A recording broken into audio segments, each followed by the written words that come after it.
여러분 안녕하세요. 모든 날의 기적 이정현입니다. 오늘도 앞산 올라왔는데요. 눈이 많이 녹았어요. 거의 다 녹았어요. 이쪽 구간은. 그래서 그 올라올 때는 이렇게 어싱 슈즈를 신고 왔다가 어싱 슈즈가 정전기나 활성산소를 배출시키는 그런 접지 효과가 있다고는 하지만 직접 이렇게 촉촉하게 젖어 있는 맨 땅에 맨발로 걷는 것하고는 비할 데가 없을 것 같아서 또 본능적으로 이렇게 땅이 녹아 있어서 걷고 지금 들고 걷고 있습니다. 여기는 평평한 구간이라서 제가 팔다리에 이렇게 걸면서 뛰는 구간이네요. 카메라가 흔들려서 오늘은 안 해야 되겠어요. 지금 이 녹아 있는 구간을 저쪽 그 그늘 쪽은 아직 그 발이 좀 시려운 구간이 있어서 이쪽은 햇빛이 좀 미치는 구간이라서 다 녹아서 이쪽 구간만 지금 3번을 계속 오르락내리락 하고 있습니다. 맨발 걷기 오늘도 최소한 1시간은 채우려고 지금 3번째 내려와서 이제 올라가야 되는 구간인데요. 오늘은 저번 그 영상에서 제가 한 가지 빼먹은 얘기가 있더라고요. 제가 그 처음에 이제 그 암 환자라는 정체성을 그 받아들이기가 참 힘들었던 그런 암 진단 받고 초기의 얘기를 이제 말씀드리면서 딸아이 결혼식도 있었고 또 한 가지 제 마음속에 상태가 너무 창피했다. 도대체 어떻게 살았길래 암이라는 그런 병에 다 걸릴 수가 있어? 라고 사람들한테 그런 얘기를 들을 것 같았고 저 자신부터도 저 자신한테 던지는 얘기였거든요. 질문이었거든요. 그래서 너무너무 창피했어요. 저 스스로도 그렇고 사람들 앞에서도 그렇고. 그래서 이제 그 자발적 은둔자가 되어서 몇 개월을 살았었는데 그거 하나랑 또 굉장히 뚜렷했던 감정이 하나 있었는데 그 얘기를 제가 안 했더라고요. 그게 뭐냐면요. 아주 확실하게 느꼈던 감정이 뭐였냐면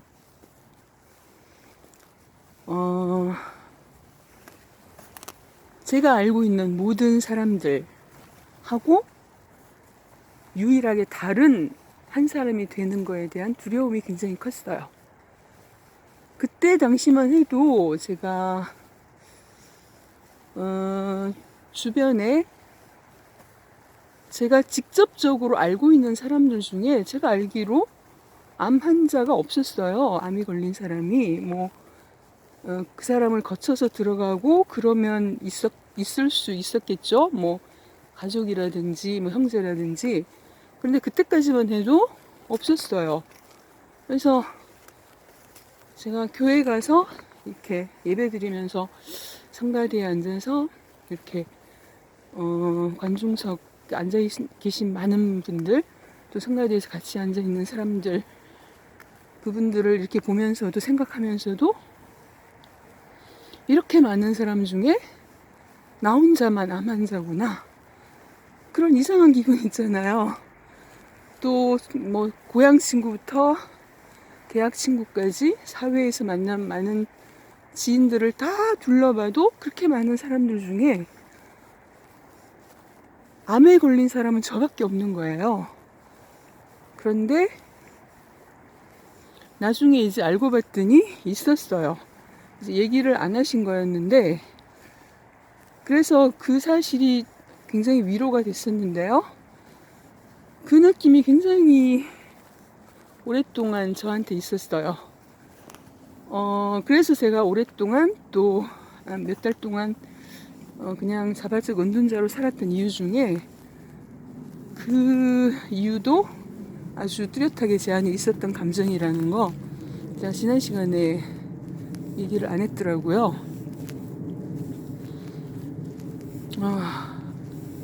요즘 제가 읽고 있는 책 정여울 작가님이 쓰신 햇새로 가는 길 헤르만 헤스를 너무 좋아하셔서 그분이 살았던 곳 생가도 찾아가신 것 같은데, 작품의 배경이 됐던 곳들을 찾아다니면서 이제 작품 속에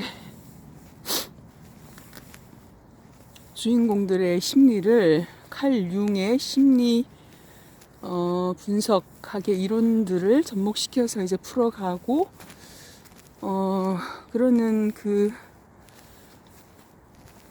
경지가 굉장히 저는 압도되더라고요. 그분이 가진 그런 역량에 대해서. 너무 많은 책들을 깊이 있게 읽었고 정말 통섭의 경지로 이끌어가는 그런 지혜와 통찰력들이 참 부럽더라고요. 거기에서 어떤 얘기를 제가 읽었냐면, 오늘 아침에는요, 나르치스와 골드문트라는 책을 가지고 이제 계속 풀어가는 장면이었는데,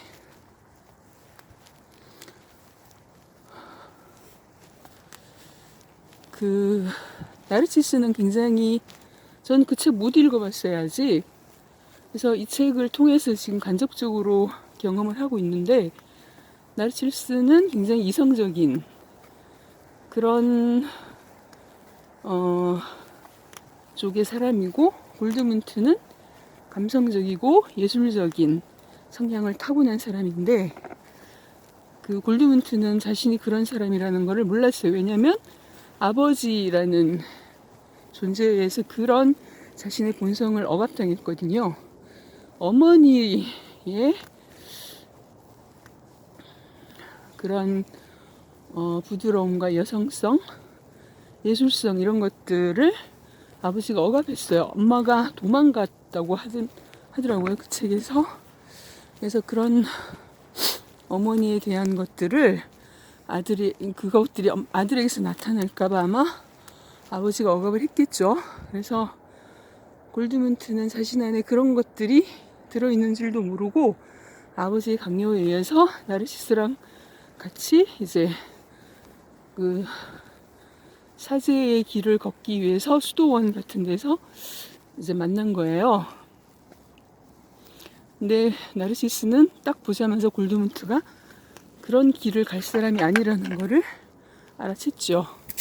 그래서 자기 안에 이제 없는 것들을 골드문트에게서 발견을 하고 너무너무 끌리는 거죠. 골드문트 또한 마찬가지로 자신 안에 상반되는 그런 것들이 나르시스한테 있기 때문에 상반되고, 그래서 상반되는 것들끼리는 만나고 끌릴 수밖에 없다. 이제 그런 얘기 많이 하잖아요. 그 책에서도 그 얘기를 하고, 저도 남편이랑 보면 굉장히 반대 성향이에요. 남편은 건축사고요. 아주 섬세하고 치밀하게 설계를 할 수 있는 사람이고, 이성적이고 단순 명료할 수 있는 사람인데, 저는 굉장히 좀 골드문트에 가까운 그런 사람이에요. 그래서 서로에게 끌리는 것 같아요. 자기랑 다른 정반대의 어떤 것들이 있기 때문에, 물론 이렇게 겹쳐지는 부분도 분명히 있지만 그 부분도 생각이 나고, 제가 그 생각을 하면서 제가 이제 오늘 읽었던 내용은 뭐냐면, 그런 이제 골드문트가 나르치스를 이제 떠나서 세상 밖으로 나와서 온갖 그 세상사를 겪으면서 굉장히 괴로운, 결국은 어떤 사람을 고의적으로가 아니고 자신을 방어하는 차원에서 어떤 사람을 죽이게 되는 그런 일까지 겪고, 많은 여성들도 겪고 하면서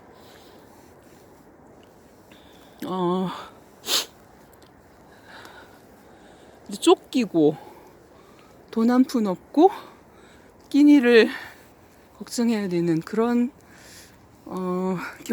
그런 그 너무나 고통스럽고 결핍에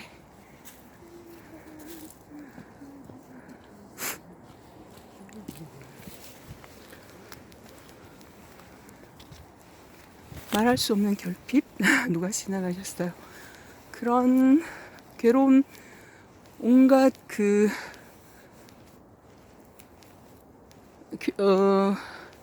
인간이 겪을 수 있는 극한의 어떤 고독, 외로움, 뭐 두려움 이런 것들 속에 있을 때 이제 자기 안에 자기를 만났다는 거죠. 그러면서 또 나르치스를 이제 마음속으로 만나고 나르치스에게 길을 묻고 그러다가 결국은 그 나르치스도 이제 처음에는 의지하고 계속 길을 묻고 하던 존재였는데 그런 자기화의 과정들을 겪으면서 절대 고독의 순간에서 절대 빈곤의 절대 불행의 순간 속에서 이제는 자기 자신에게 의지할 수밖에 없는 상황이 됐을 때 그제서야 자신 안에 있는 그런 감춰져 있었던 그 굉장한 잠재력과 자신만이 가지고 있는 예술성과 감성과 이런 것들을 발견해내면서 자신의 길을 찾아간다고 합니다. 그러면서 그런 자기화의 절정의 클라이맥스에 이르게 되는 과정에서 꼭 필요한 게 뭐냐면 절대적인 그 고통, 자신이 겪었던 그 고통과 직면하는 그 순간을 가졌을 때에만 그것이 극복되고 그 단계를 뛰어넘어서 자기화의 클라이맥스에 이를 수 있다는, 굳건하게 정말 자신만으로 굳건하게 설 수 있는 그런 사상을 확립할 수 있다는 그런 얘기를 제가 오늘 읽고 나왔는데요. 오전에 저도 이제 그 얘기 읽으면서 제가 지나온 순간들이 생각나는 거예요. 그렇게 두려웠거든요. 저도 내가 암 환자라는 걸 밝히는 순간 나는 얼마나 우스운 사람이 되고 내가 꽤 괜찮게 살아왔고 행복하게 살고 있는 사람으로 알고 있는 많은 사람들 앞에서 나는 정말 너무나 이상한 사람이 되고 정말 받아들여 줄 수 없는 암 환자라는 생각해 본 적도 없는 낯설고 두려운 이상한 그 정체성을 가진 사람으로 내가 비춰지고 그들 앞에 까발려지고 발가벗겨져서 서게 될 거라는 그 생각을 했을 때 너무너무 두려운 거예요. 그래서 제가 이제 아밍아웃을 하기로 이제 결심을 하게 됐던 게, 제가 가 있었던 그 산속에 아주 공기 좋은 곳에 있었던 베델 수양원이라는 곳에서 어느 날 이제 더 이상은 이것을 내가 하나님을 그곳에서 다시 만나고 신앙적으로 제가 저한테 일어난 일들에 대해서 정리를 하고 소명도 새롭게 갖게 되고 그러면서 이제 제가 굳건해진 거예요. 그곳에서 저한테 닥친 인생의 그 그림자를 제가 밝은 곳으로 끌어낼 수 있게 된 거죠. 그래서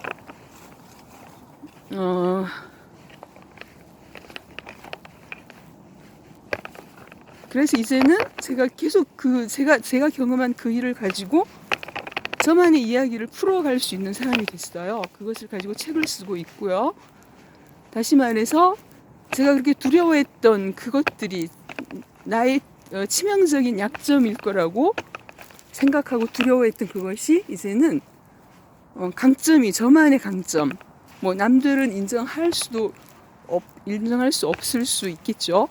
그렇지만 저한테는 세상 유니크한 저만의 스토리를 풀어낼 수 있는 저만의 강점이 된 거라고 저는 믿습니다. 그래서 이렇게 밝은 햇살 아래서 해가 졌네요. 밝은 햇살 아래서 이제 그 얘기들을 저한테 제가 살아오면서 겪었던 세상 유니크한 그런 스토리로 풀어내고 아무렇지도 않게 얘기하고 제 경험이 누군가에게는 도움이 될 수도 있기를 바라는 그 경지까지로 넘어가고자 하는 그런 지점에 와 있게 됐습니다. 그래서 여러분 나만이 가진 두려움, 나만이 가진 그림자를 강점으로 나만이 가진 세상 유니크한 강점으로 가져가기 위해서는 그것을 밝은 대로 끌어내야 됩니다. 그리고 그 전에 해야 되는 작업이 그것과 직면하는 용기를 가져야 된다는 거. 그래서 계속 그 내가 가진 그림자에게 말을 걸고 그 그림자를 친구로 삼아서 소통하고 내보이고 햇살 아래 끌어내고 그렇게 해야지 자신만의 강점으로 그것이 뚜렷한 자기화의 그 단계로 갈 수 있다는 걸 저는 오늘 아침 책을 읽으면서 햇새로 가는 길 그 책을 읽으면서 또 한 번 생각하게 됐습니다. 그래서 오늘 앞선 걸으면서 오늘 이 얘기 하려고 올라온 건 아닌데 혼자 걷다 보면 이런저런 생각들을 하게 되거든요. 그 얘기가 떠올라서 여러분과 그 얘기 나누고 싶었습니다. 여러분은 어떤 강점을 갖고 계신가요? 자신의 그 강점이 되기 위해서 가장 두려웠던 나만의 콤플렉스, 그림자, 빈약한 약점을 꺼내서 직면하는 그런 과정을 가지셨는지요? 혹시 아직도 그 단계로 끌어내지 못하고 계신 분이 계시다면 그렇게 직면하는 용기를 가져보시고요. 그 그림자를 친구 삼으시고 그 그림자에게 자꾸 말을 거시고요. 예전에 제가 읽었던 영성과 치유에 관련된 책들에서 그런 얘기도 제가 읽어드렸었는데 내 마음이라는 게스트하우스에 항상 그 밝은 그 손님들만 찾아들 수 없잖아요. 어느 날은 기쁨이 찾아들 수 있고 감사가 찾아들 수 있는데 어느 날은 우울함이나 불행감이나 슬픔이 찾아들 수도 있다고. 당연히 그럴 수 있겠죠. 사람인데요. 저도 가끔씩 그럴 수 있는데요. 그럴 때 이제 어떤 처방을 하냐면요. 그런 책들에서 그런 감정들의 이름을 불러주래요. 슬픔이 찾아들면 슬픔, 내 마음이란 게스트하우스에 오늘은 슬픔이라는 손님이 찾아들었구나. 슬픔아 안녕, 너 왔구나. 이렇게 이름을 불러주고 그 감정을 알아차려 주래요. 그래서 인정해 주래요. 그것을 무조건 이렇게 물리치려고 하고 제가 읽어드렸던 그 부분에서도 그 얘기 했잖아요. 내 그림자를 내가 오해하고 배척하고 미워하고 그러면 그 그림자는 똑같이 나한테 그런 존재가 되겠죠. 근데 그 반대로 했을 때는 그림자가 밝음이 되고 그림자가 친구가 될 수 있다고 했잖아요. 그런 것처럼 오늘 내 마음의 게스트하우스에 슬픔이 찾아들면 이름을 불러주는, 그렇게 해서 그것을 밝은 곳으로 끌어내고 내 친구로 삼아서 오히려 그것들을 무력화시키는, 결국에는 무력화시킬 수 있는 거겠죠. 쫓아내는 게 아니라 그렇게 하다 보면 이제 인정해주고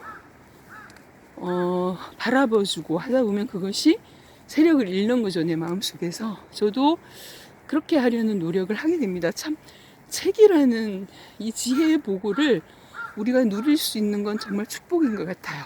그래서 저도 아프기 전에는 그런 책들 안 읽었거든요. 그런데 아프고 나서는 그런 책들만 읽히더라고요. 마음에 힘이 필요했기 때문에. 그래서 정말 그런 책들이 마음에 힘이 또 되고 있고요. 아이고 숨찬데요. 좀 서 있겠습니다. 그래서 혹시 여러분도 그런 그 자기화의 클라이맥스로 가져가고 싶은 그런 나만의 치부나 콤플렉스나 허약함이나 이런 것들이 있다면 오히려 그것과 직면해서 햇살 아래로 끌어내고 친구 삼고 이름을 불러주고 알아봐주고 그런 그 과정을 가져보시면 분명히 그것이 극복되고 오히려 자신만의 세상 유니크한 강점으로 자신만의 스토리로 인생에 남게 되고 저처럼 이렇게 다른 사람들 앞에서 스토리로 풀어낼 수도 있는 그런 단계까지도 갈 수 있을 거라고 믿습니다. 오늘은 그 얘기 드리고 싶어서 또 이렇게 불현듯 갑자기 카메라를 켰습니다. 해가 져서요. 빨리 내려가야겠어요. 오늘 애들이 다 온다고 해서요. 저녁을 뭘 해먹여야 되나 지금 고민하면서 내려가야겠습니다. 여러분 오늘도 함께 해주셔서 감사합니다.